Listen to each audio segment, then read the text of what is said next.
They're dead.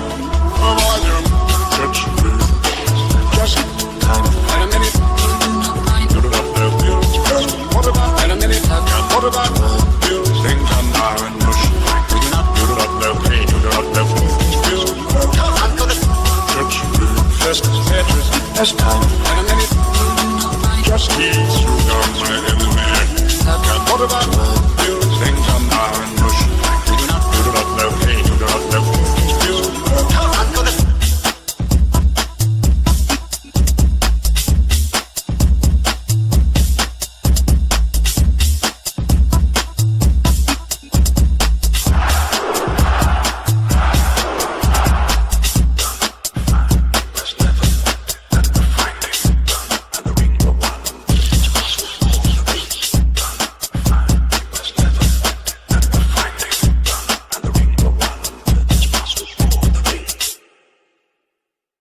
This podcast is hosted on podhome.fm, the most modern podcast hosting platform. Podhome offers unlimited episodes and podcasts, and unlimited use of Podhome AI, which generates transcripts, clips, chapters, title suggestions, show notes, and much more. And all of that for just $15.99 a month or $185 per year. That's a steal. So go to podhome.fm and start your 30-day trial now. And enjoy the show with Joe. Transmitting live from the Asylum Studios, deep in the bowels of Southwest Texas. It's the Joe Rooz Show. The show where we talk about anything and everything. Where nothing is sacred, nothing is watered down, and nothing is PC. Alrighty, hey folks, this is Joe Rooz. It is great to be with you once again, transmitting live tonight at the Asylum. And of course, as always, doing the very best we can to bring you the best quality talk radio we could muster without all the bluster. Welcome to the Joe Rooz Show. All right, it is Wednesday with Wayne. We will be bringing in the practical prepper, Dr. Prepper himself, Wayne Rankin, here momentarily. But I hope you guys have had a great week so far. I hope things haven't been too stressful for you. Man, it's been a week. I'll tell you, this weekend, it started Sunday, really. We did the Sunday show, and that went really well. And then Monday, we had Memorial Day, which I don't know how to say it sometimes. I don't know if I should say it's one of my favorite holidays, because it sounds kind of weird to say that. My favorite holiday is Memorial Day. Favorite in the sense that it's a holiday it's not a scriptural holiday. It's not a biblical holiday. It's not a religious holiday, if you want to go that way. It's a secular holiday. It's a holiday that has a very specific meaning, and that meaning is to call to remembrance the sacrifices that were made by brave men and women in the armed forces. Actually, I don't just consider armed forces. I consider law enforcement, fire services, emergency medical services, all of those, putting their lives on the line each and every day to safeguard our freedoms, and some of them paying the ultimate price for that. That's what Memorial Day is, the day that we remember the sacrifices that were made for our freedoms, our liberties, our way of life. It's not just the day that they open the beaches. It's not just the day that they open up the public pools. It's not just the day that you get the first real official cookout of the summer season. It's not what it is. It's remembering the reason why we could open the beaches. It's the reason why we could open the pools and have the cookouts, and it's because of the sacrifice that was made for us by those brave men and women who fought to defend our freedoms, to preserve our freedoms and our way of life. That's what Memorial Day is all about. And so in that sense, that's why it's one of my favorite holidays, or if not my favorite holiday. It's an incredibly important day, incredibly important. And so we had that on Monday. And, I hope you guys had some time together. I hope you guys got to spend with your family and reflect on these things. Yes, enjoy the cookout, enjoy those other things, but remember why you have those things. That's what Memorial Day is, at least to me. And you may have your own explanation. Maybe we'll ask Wayne when he comes in what Memorial Day is to him, and we'll find out what Wayne thinks about that. All right. But before we do that, let's take care of some of the usual housekeeping that we're going to do. Folks, I need you to head over to our website, joerooz.com. That's joerooz.com. And when you get there, make sure you look for the contact section. It's up there in the right-hand part of your screen there in that little pancake. Just open it up. Open up that web form and fire us off a message. Let us know whatever's on your heart, whatever's on your mind, any questions, comments, cares, or concerns that you might have. Maybe you have a complaint, and you shouldn't, but you might. Send it on over to us there. That's fine. Or maybe you have a suggestion for a guest or maybe a particular topic you'd like us to cover on the show. Send it on over to us. Let us know what you think. We want to hear from you.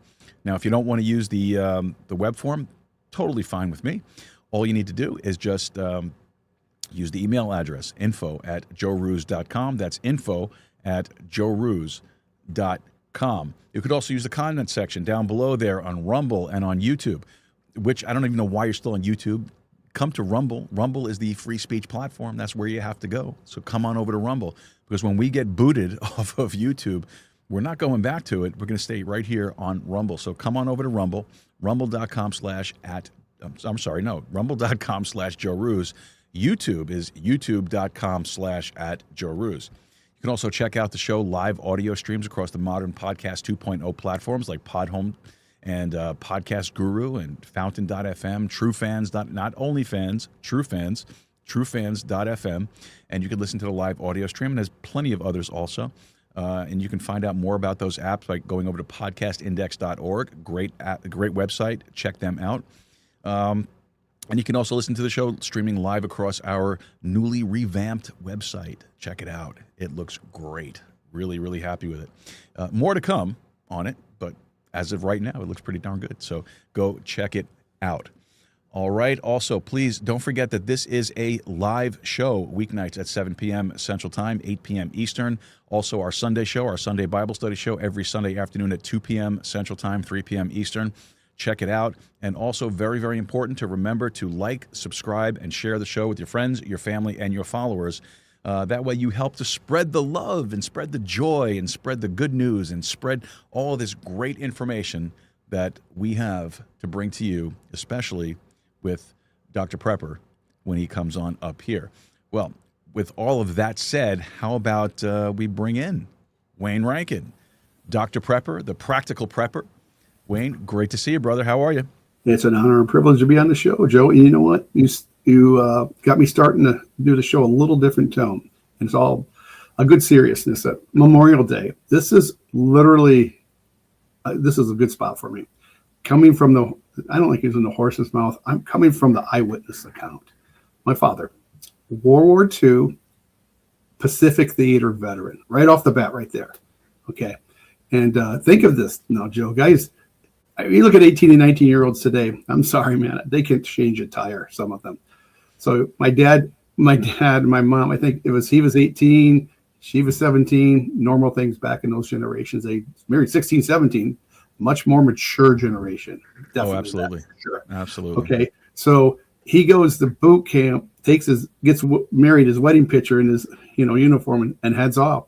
And he went into the Pacific area. And because his training, when they were doing their training, they had to go up a hill, and he was like the top percentage getting up. They pointed him, you guys are going to Pacific. Go to this truck here, whatever, for training. So he was down there in Gitmo, is it Guantanamo Bay down there, which I didn't even, back then, we still have a base there, right? Even today. Guantanamo. Yeah, good talk. And so he did a lot of training. And here's talk about my dad. I asked him about who's the heroes. He goes, everyone that didn't come back. And I think that sums it up perfectly. You know what? I'll take it from Dad.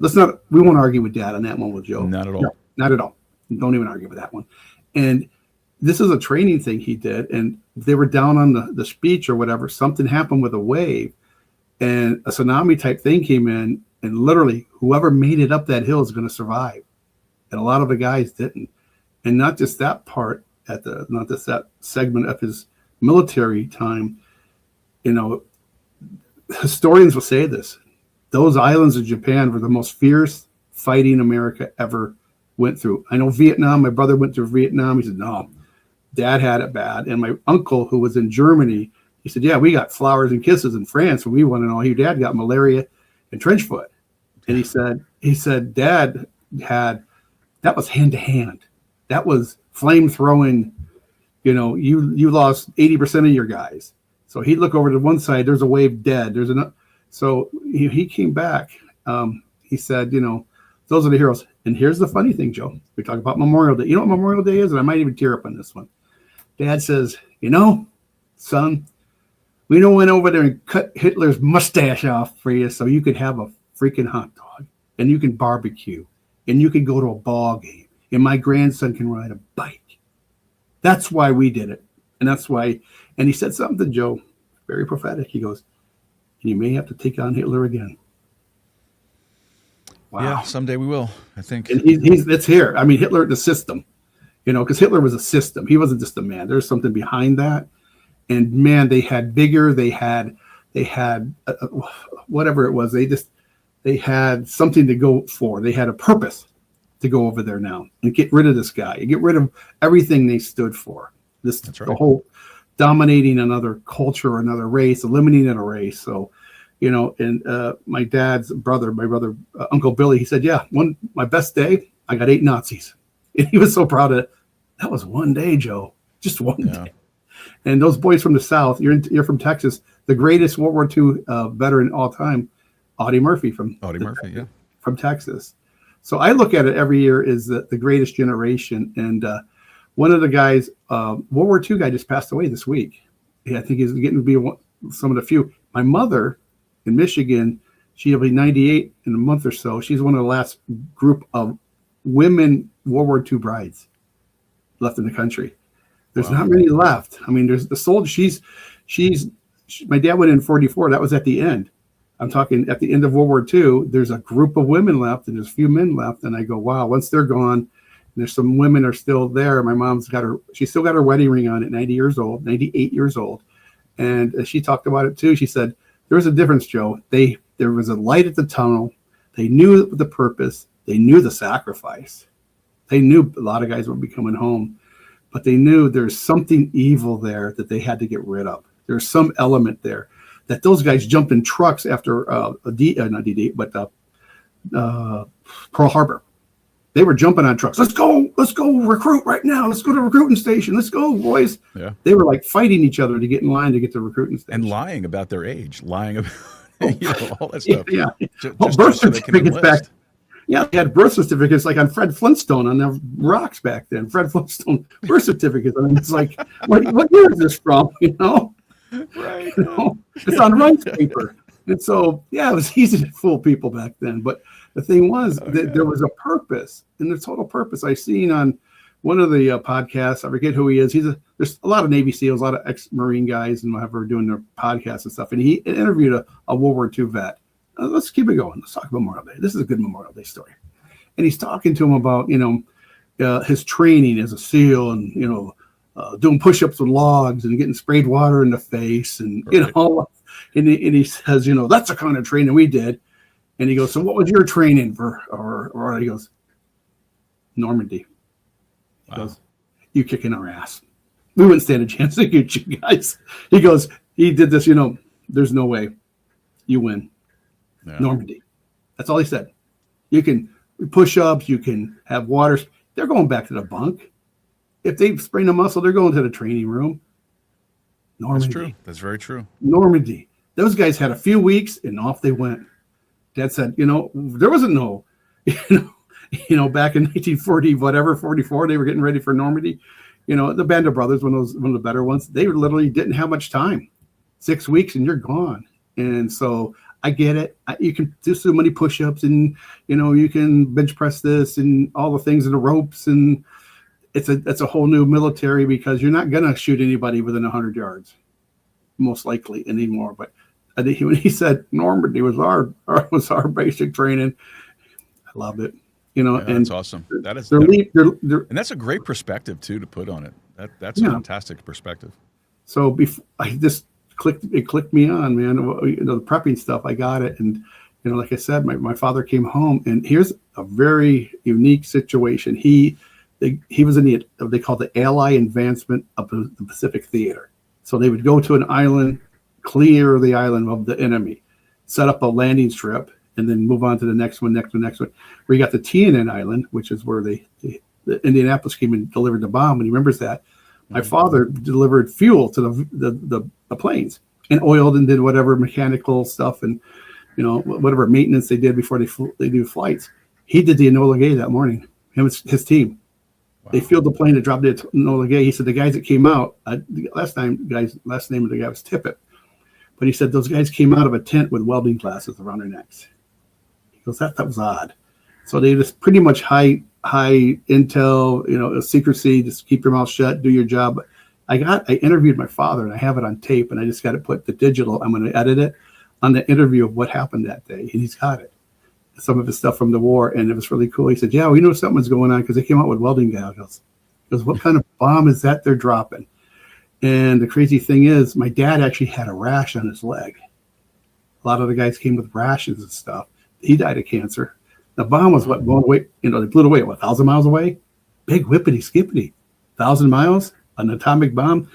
That stuff flows east. So a lot of his crew eventually died of cancer. And so it was a terrible time, but, they stood the test. Those guys came up, and now we're in another skirmish again, and which I think is unnecessary. I don't know why this got started, but this is going to be part of my prepping intro today on that.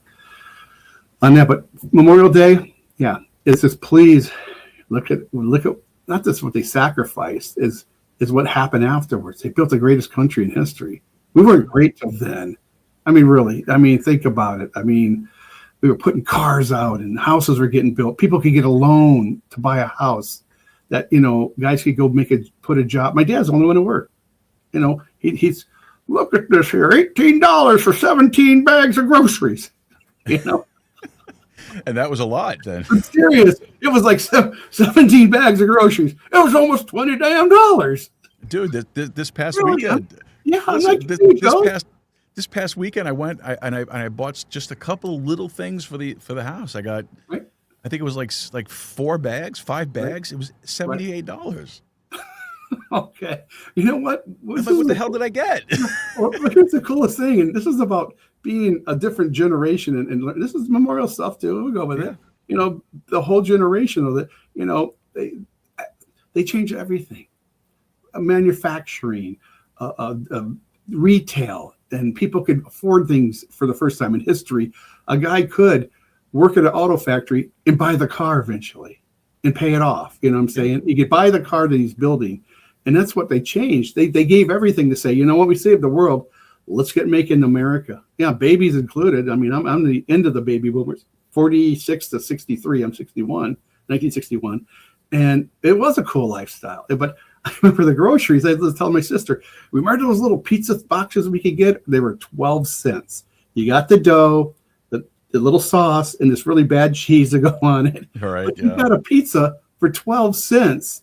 And they had macaroni and cheese for 8, et cetera. I mean, literally for 50 cents, you could have a banquet as a kid on a Saturday night watching the Japanese monster movies, which I love. So, yes. After the news went off, my dad worked a night shift where he loved going to night shift. 11, a 12-cent pizza, a 4-cent pop, and Godzilla. Yeah. Exactly. Listen. Better. Black and white TV. I still, just between us. Yeah. I still do that on a Saturday sometimes. I'll look for some Godzilla movie on exactly. on one of the streaming services, and I'll sit there on the floor with the dogs, and I'll have like a sandwich, and I'll watch Godzilla. Yeah, well, exactly. I knew some stuffy art person, and they talked about different painters and stuff, and I go, yeah, Gigan, didn't he fight Godzilla? It's like Gauguin. I guess there's an author, or not author, but a painter named Gauguin. Gauguin, yeah. I said, Gauguin, didn't he fight Godzilla? Oh, no, that was Gigan. And there's a Gigan. Yeah, Gigan. That was actually one of the better ones. I got the list of the 10 best Godzilla films of all time. We'll do that. We'll do that on a special show. We will. It's got to be, number one's going to be top 10. The best director, Yoshio Honda. Hiroshima Honda, he's one of the best. And I'm not kidding, because he loved the music. Boom, boom, boom, boom. Well, he had orchestras and strings and everything. Yeah. And the Japanese just loved the music to go with the drama of. Can I tell you, Joe? I have a confession. I want the prepper world to know my ultimate all-time thing was I've always wanted to get in a rubber Godzilla suit and tear apart a styrofoam city. My buddy said the same thing. He goes, I know that sounded cool, doesn't it? I go, build what they call it, styrofoam or whatever, balsa board cities and run through the thing and just crash. Do you remember the HO train sets? Oh yeah. I used to set those up like around Christmas with my family, and I used to pretend I was Godzilla and like go stomping on them. My father would freak out. My father would freak out. What are you doing? How much does that cost? You know what that cost, Joe? You're busting me here. You're killing. He's killing me here, dear. He's killing me. Right. But so. Oh, my goodness. That's what Memorial Day is about. That's what Dad said. Yeah, he said this. He goes, and the hell with them that want to, bitch about your barbecue or this. He says, we did it. We went over there. We came back and said, you know what? Our kids are going to have it better than this. They meant it. They went out and they worked in factories and, streets, and they worked on. And here's another one I want to throw in there of people who dedicate themselves. Linemen, power linemen. Yeah. The guys who work the linemen. Yeah. I mean, I put them up there with first responders. Okay. I really do. I can put them as a first responder, and there are people who lost their lives on the lines too, but those guys are out there within minutes of the outages, giving up their family time, and it could be holiday, Thanksgiving, and they're out there for 3 days straight in the weather, trying to get your power back on. And I commend those guys, of linemen or power workers, any of that type of situation. So utility type workers that go out and they're on call and they're out there for 3 or 4 days. So yeah, definitely got that. But it was great because, we look at all this fun stuff we got as kids. And, Dad just want to sit around and have a cold brew and watch baseball. Work 40 hours, 60, sometimes 50-hour shift, come home. And that's when they didn't have any games on TV. We might get a home away game once in a blue moon. And he liked the Detroit Tigers. And he watched them win the series in 68. But it was a simpler time. There was still crime. And there's still bad guys. And there's still stress, all the things, but you literally could not get away with in stuff you cannot get away, what you can get away now. You just could not in school do the stuff you could do to your teachers.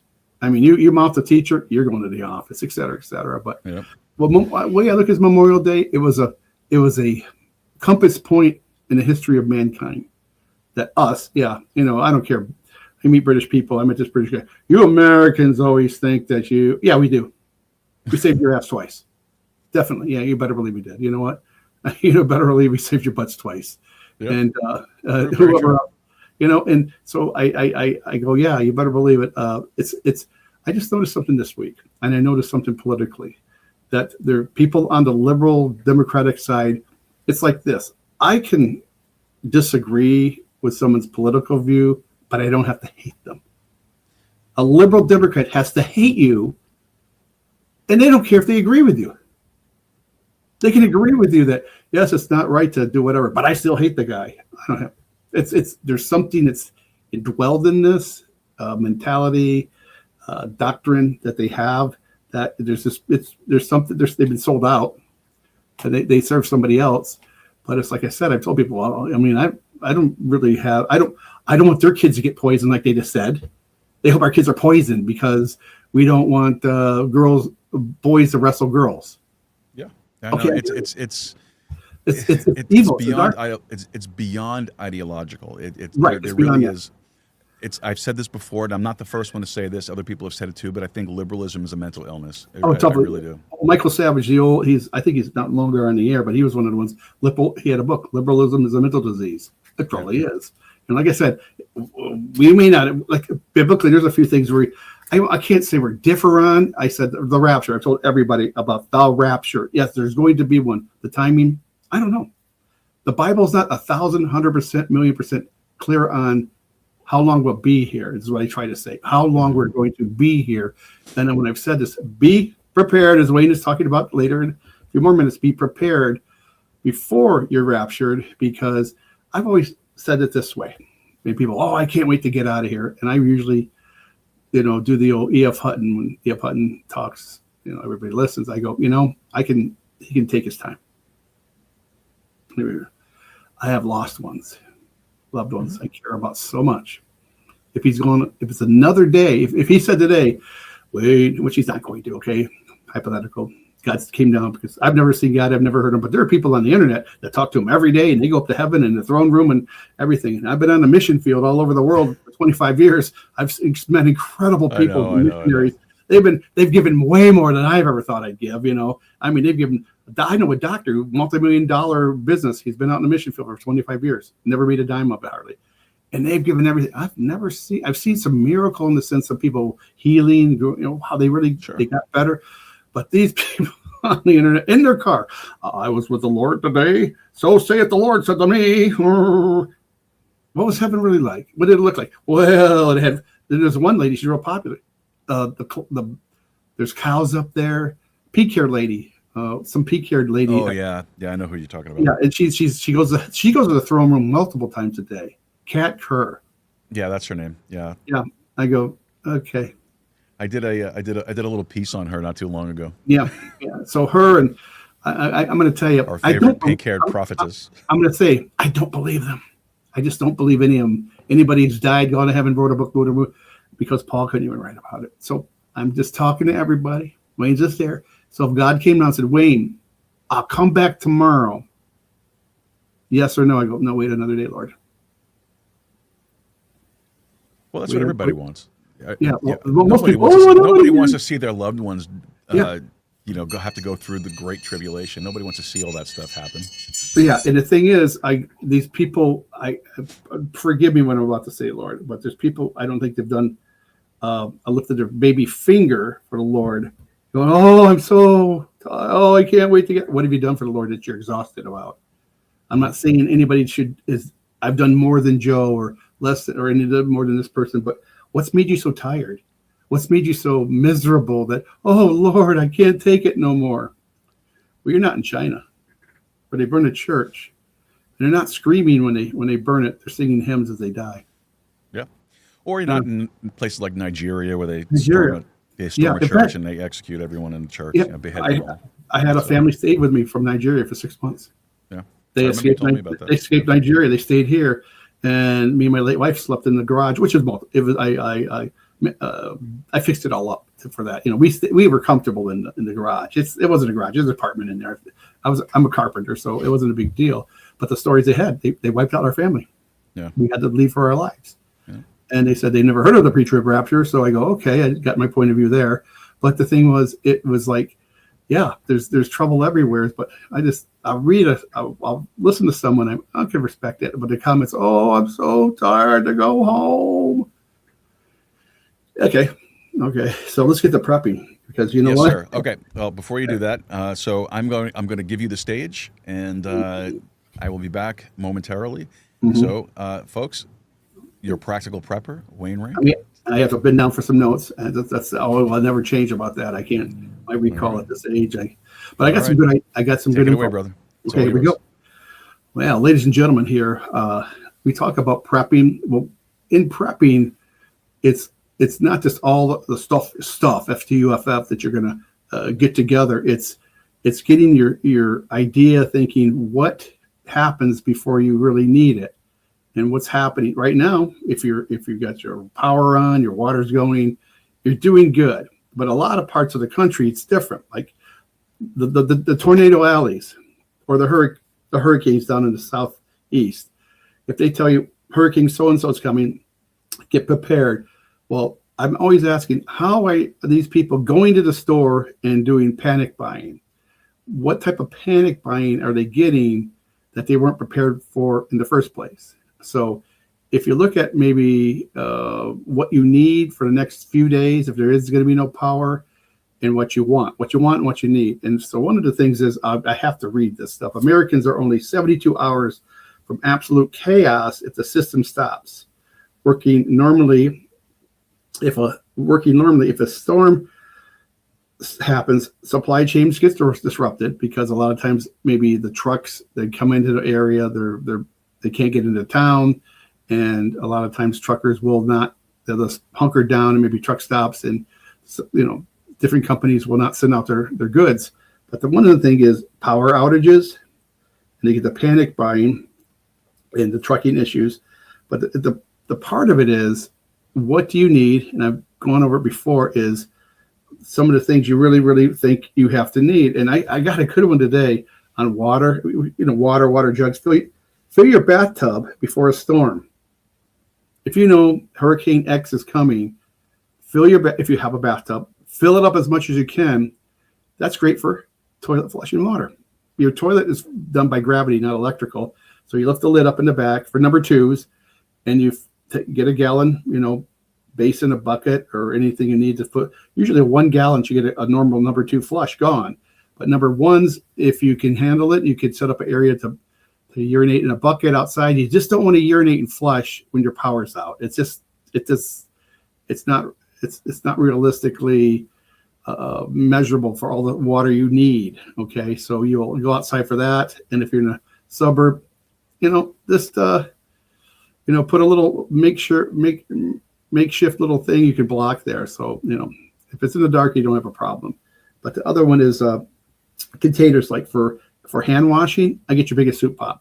Whatever soup pot you have, soup for, let's say, that has 2 or 3 gallons, get the water in there, and you use that for your hand washing. And if you do, like I said before, if you have an electric stove, it won't work. But if you have a natural gas one, usually if the natural gas does flow, you can use a starter that way. But I have a propane stove, so it works for me. But as I've said before, if you have a barbecue, even a small little one, you can get your water heated that way. And you can use it for hand washing and things you need for more sanitary situations.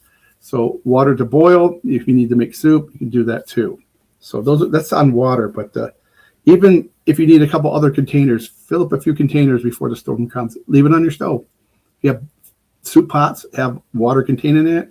And here's another big one, is your water heater. It will hold 40 gallons of water up to it. And if you're going to be out of power for 3 days, drain that water down there. And that's, once again, you could use that for,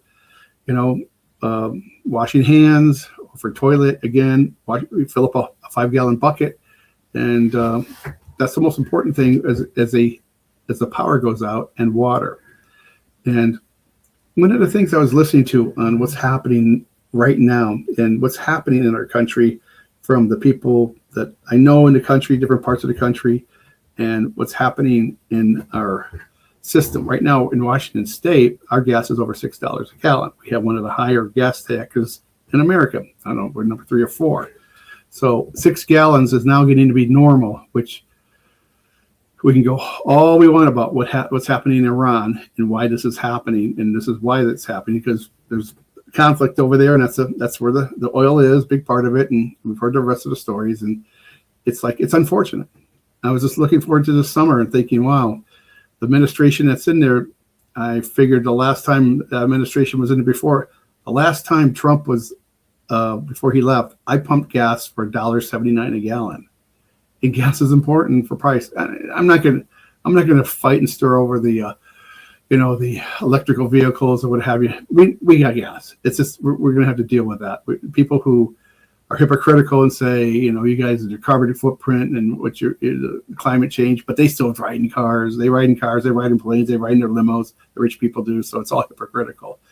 But that now at $6 a gallon, I went to the grocery store. I don't really go to the store very much because I have a farm, and right now we're planting potatoes today. Me and my dear, she's out there. She's got 20 wheelbarrows she's going to take care of for me because I don't have my brace on, but I've had massive surgery on both of my shoulders through a car crash, and I can say I can barely lift 5 pounds, let alone a wheelbarrow. And she's a farm girl, so she said, "Go do your show while we finish this," because she wants to get the potatoes done. We will have over 100 pounds of potatoes come this fall, let alone all the other crops we got coming up. So the major thing is the gas prices.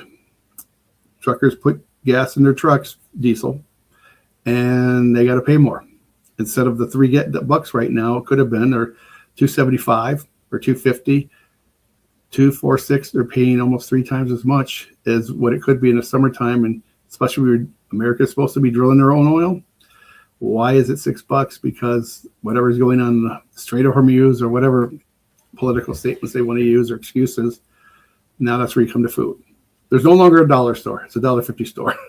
And they actually do sell food there. And so fuel prices are up. Food prices are up, and up a lot.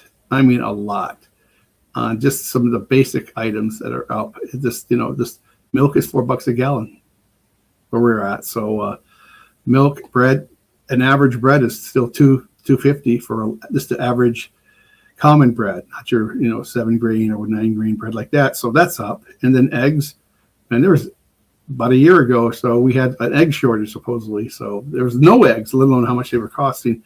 Bread, eggs, and milk, they're all common staples, at least from my generation. We say when we go shopping, but it's putting the pressure on people's paychecks too, because property taxes are going up, everything's going up. So how do you prepare for any of these things? And the more shows I get going, I'm going to be working on, I'm going to do some outdoor videos on simple little things. And some of the shows are going to show you the same things.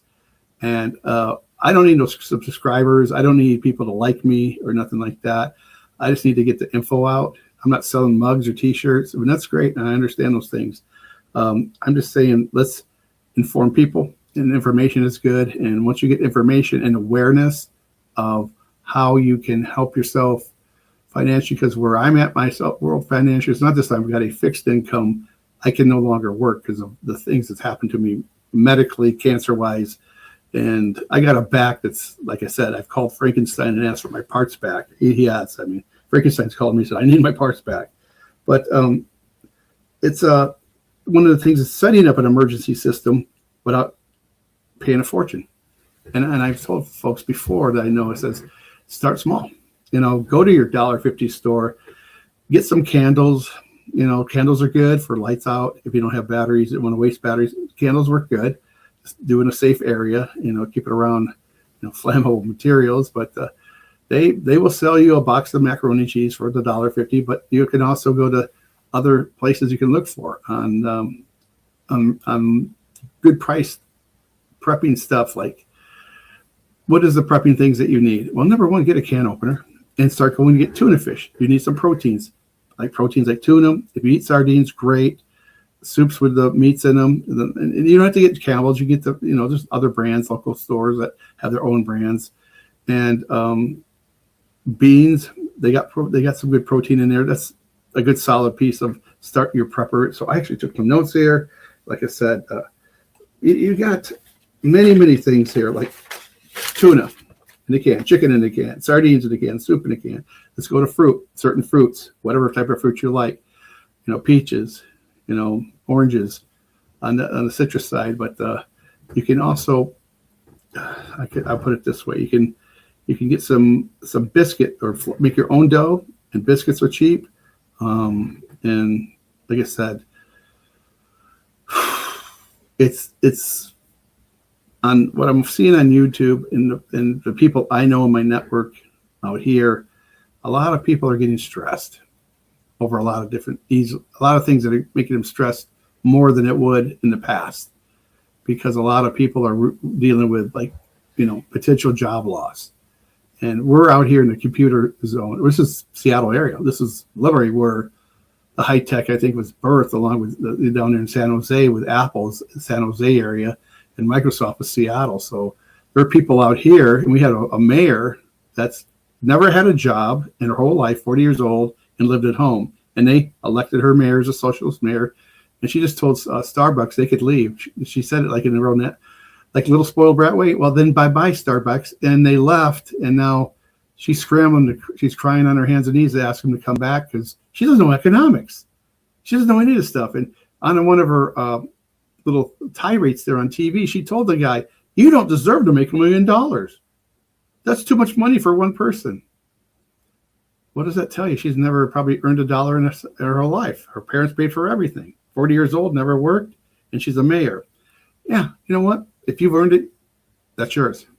If you earned, like $50,000 nowadays, that's working level. That's like not poverty level, but that's average wages. 50,000 is no longer 50,000 10 years ago. I mean, you practically need two people in the family making 50,000 each. just to have a house out here. There's no such thing as a $3,000 house out in Western Washington. I mean, in the nice areas or average areas, everything starts at 500,000. In some of those areas up north towards Seattle, they have. I read one where there's 700 square foot apartment in Seattle, like $2,500 a month. So that's that kind of economics is going to destroy the economy. And what's happening, we're losing lots of jobs out here, the tech jobs that you thought at one time. So here's my piece of advice. If your children are heading to school, get them into trades. My grandson's going to go into diesel mechanic, and I just read that a good diesel mechanic can make $150,000 a year. The auto mechanics, young man next door, he's making $125,000 as an auto mechanic because they can't keep them, they can't find them. And some of the dealerships here, you are out 3 weeks to get your car in. So if you need to get fixed on some of the stuff, so I'm practical. I know how to farm. I know how to weld. I'm a carpenter. I've done plumbing, some electrical, troubleshooting my car. I can do tune-ups, fencing, pretty much anything practical. I've learned it and figured it out. If not, I'll go on to YouTube. YouTube practically can show you how to do anything. So to start off with, start small. Get yourself a big tote, one of those totes you get at anything, Home Depot, Costco, and snap-on lids, and start getting each check stuff that you need. And like I said, I have just giving you a list right there. So you do need proteins, like tuna, chicken, sardines, soup. Those are canned things you can throw in there. Bags of rice, bags of noodles, bags of beans, some fruit, cans of fruit. And that's a good supply right there.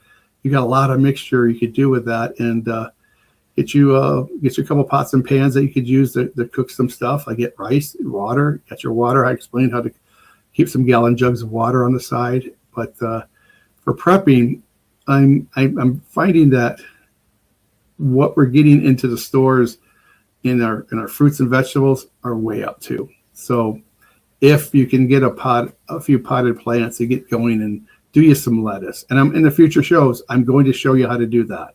Like next week, I'm going to be potting some lettuce in my little pots, and you can just put it on your ledge, even in your house or right outside your window, and go out there and just spray it with your spray bottle. Get yourself a spray bottle.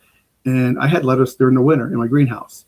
So lettuce is a good one, and I'll show you a few other ones that you might want to grow, like lettuce, cabbage. You can actually put cabbage in a nice size container, and things you want to eat. But lettuce is always good, and some peppers.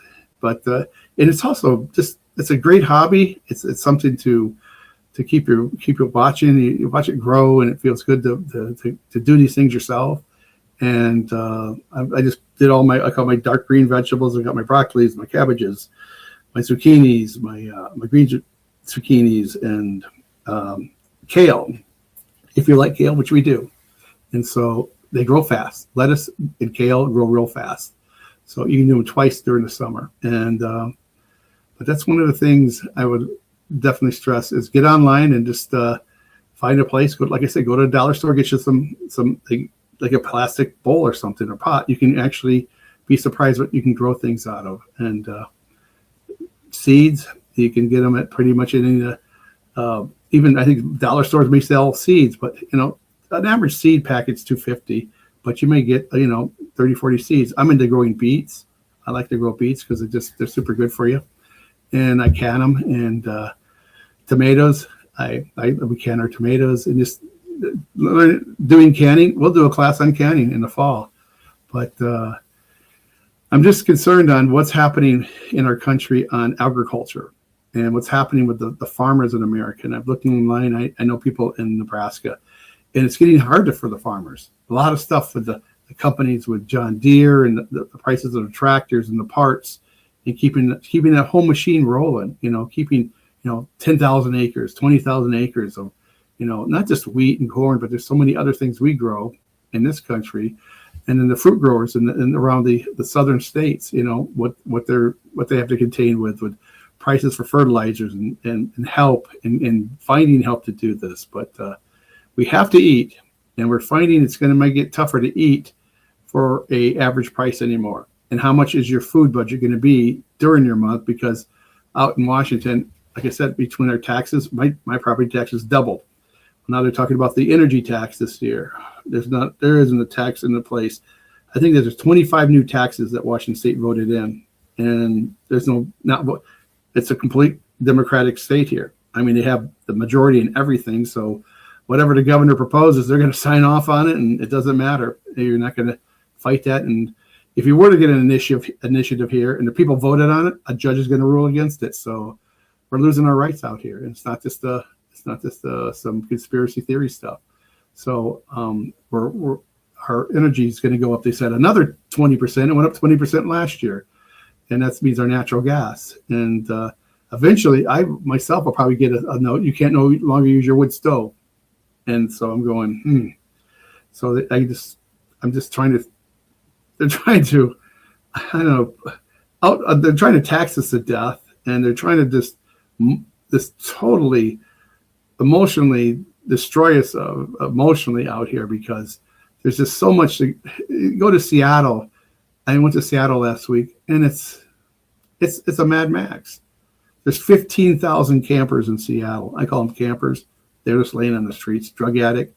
They poop in the streets. The mayor, Mrs. the same little twit mayor, is actually trying to raise money for clean needles and clean needle stations so they can shoot up.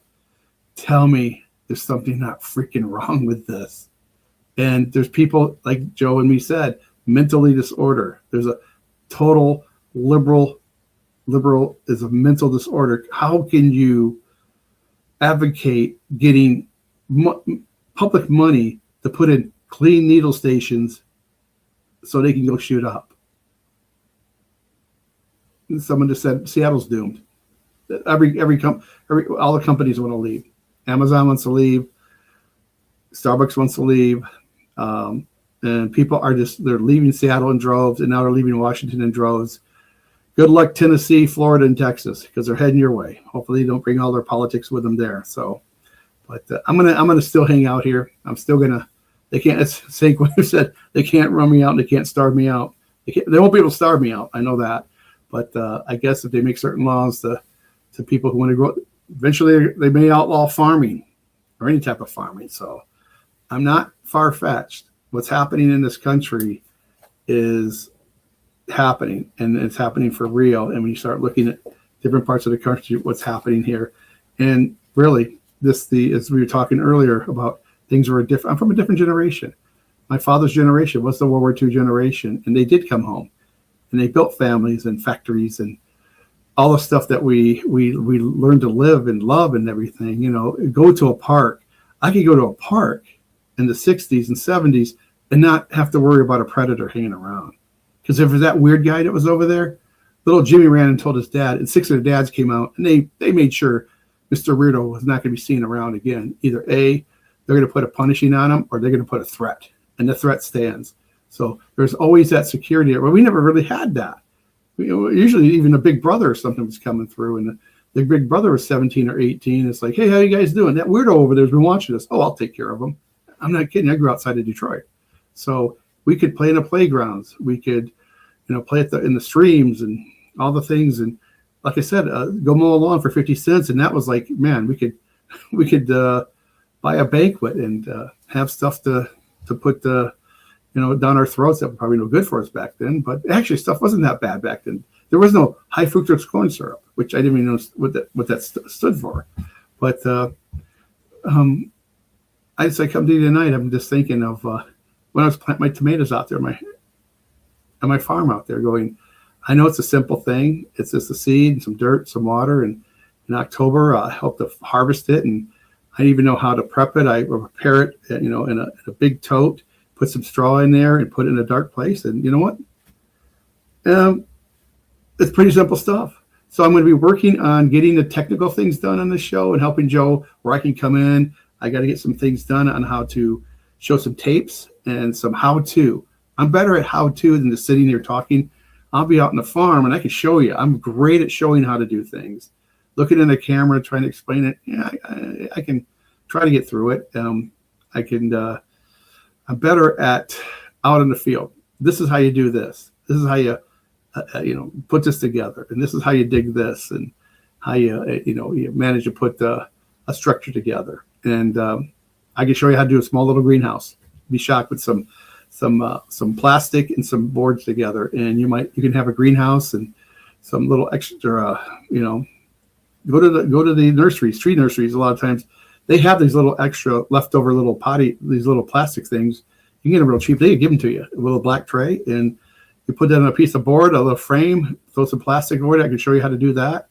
And it's not going to feed you forever, but it's nice to have a little extra to go on once in a while, and it feels good. And growing plants takes your mind off of the rest of this crummy world, and it is a crummy world out there. I'm talking what's happening to our country, and I don't care who's in charge. They're all on the same side. And George Carlin once said, "It's a big man's club, and you're not invited." And I truly believe that, because I've written my congressmen, senators on a situation. They don't care. Even the guy taking my note, she's not going to call you back. It was on something on my retirement. I work for the federal government, postal retirement, and I didn't get my full retirement. I went through everybody. But him to say, I'll put it in. And he's typing. He goes, she ain't going to answer you. She doesn't really even care. We're done for. That's our senators. That's our congressmen. They really don't care. They really don't care. It's not that we're in this on ourselves and alone. We have the Lord. And like I said, the last thing I want to close with King Baldwin IV. He, in the movie from Kingdom of Heaven, he was the king of Jerusalem in around 1100. And one of the statements he made, he's going, I was a king at 16, and I won a great war, and I thought I'd live forever. But he had leprosy. He goes, I know now that I won't make it to 30. But I do know this, that you will stand before God alone, and you will have no excuses. And you can go, well, Lord, kings and leaders told me to do this, and they told me to do that. I was listening to them, and it won't hold, because you're going to be responsible for your actions. And it goes from Trump and the Chinese president and Putin and King Charles and Bezos and Gates and whoever they are. They're going to stand alone. They don't have to believe it, and you don't have to believe it, but it's going to be true. You will have to stand before him alone. And I just want to make sure when I stand there before him alone, what did I do in his name, and how could I spread the gospel, the good news of Jesus Christ? But, teach a man the garden, teach him how to fish. And it's not that. This is Christ said. It's just having the compassion for people. And Jesus was a carpenter. I love that, because I was a carpenter, and he built things. And when you usually build things, you're helping people in their lives. There's something, and you're building something for them to make their lives either easier or adequate or, sustainable. So I look at our country, and it's concerning that, that we're getting kind of left out. And I don't call it the what do you call it? The all the wage earners, and it's like the middle class. It's the working class, because that's what we are. And we ride so much on our backs for everybody else. People below us who don't want to work, they're going to suck us dry from welfare. And the guys above us, they're going to tax us to death. But in general, the Lord's good. So have that Memorial Day. If the past weekend, have that. If you had that cold brew and a hot dog and listened to the ball game and did that, or if you watched one of the Band of Brother movies or a war movie, or just something uplifting, that because we live in this country, it was sacrificed by men, but there was a purpose. As my dad, the World War II veteran, was, we had to defeat this army of darkness, and it was evil, all of them, the axis of evil, all the guys that stood with Hitler, and they're all paid the price today. Germany's not the same country. Japan, Italy, those three main countries are not the same country who came against us, and the ones that did the horrible things to the Jews. They've never been the same. Britain, they did terrible things to the Jewish people over in Israel. They wouldn't let them. They put a blockade, and people were killed. They sent them back to Germany. Britain's never going to be the same. They're not. They can brag all they want. So what we're going to brag about? We're going to have a beer and a dog this past Sunday and start the summer off, and just enjoy yourself. And remember that so many did give so much to save so much for us to have a podcast. Thank you. Amen to that, brother. It would have been helpful if I had the mic turned on, right? Well, amen, brother. That's great. That was great. Hey, Wayne, you really did. You brought up a lot of really good information there, and I really do appreciate it. And the preparation you put, not, pun on the term there, preparation for your segment here. But great stuff, brother. Thank you so much for it. I really do appreciate it. So I'm gonna throw you backstage here, and then all right. I'll wrap this thing up. Just hang tight, and I'll be with you in just a couple minutes. Have a good Memorial week from last Sunday till the next Sunday. It's a good week. Just reflect. Agreed. You see more flags flying and whatever, and kids at the ballpark. That's Memorial Day. The little 8, 9-year-old little leaguers. That's Memorial Day. Absolutely. All right, brother. I'll see you backstage. All right. Take care, people. All right. Wayne Rankin, the practical prepper, Dr. Prepper. It's great. I love him. I really do. He's a great guy. I've known Wayne for 20 plus years. It's he's just a great guy all around. Really is. He's a blessing in so many different ways, and for so many different people too. So I feel very blessed and very privileged to have him as a friend. And so I hope you guys appreciate what he brings to us each and every week. All right. Well, with that said, my friends, it is about that time to do the shout-outs to our producing team, our executive producers, Wayne Rankin, Rosanna Rankin, Carolina Jimenez, Angela Watuski, Marissa Lee, and, of course, John Seeley. Thank you guys so much for all that you do, for helping support the show through your contributions of your time, your talent, your treasure. It's the 3 T's that we talk about regularly: your time, your talent, your treasure. And if you want to find out more about how you can help us out, just head over to the website, joerooz.com/support. That's joerooz.com/support. You can find out all the different ways. You got the one-time donation, any amount. You got the recurring donation, any amount. You got the producer tiers, the associate producer, executive producer tiers. All of it is laid out there for you. Check it out. And look, if you have the means and you're able to do it, we would really appreciate you jumping on in here and helping keep this whole machine here going. We really, really do appreciate it, and we do need your help to keep the machine going, all right? So, again, thanks so much to everybody for all of their contributions. Thank you so much to Wayne for joining us once again for the Wednesdays with Wayne, the Practical Prepper. Folks, head over to the website, joerooz.com, joerooz.com. Send us over a message. Let us know what you think. And, folks, always remember, make Texas independent again. Go podcasting. Keep a steady stride. And more importantly, folks, keep talking. Good night and goodbye. See you next time.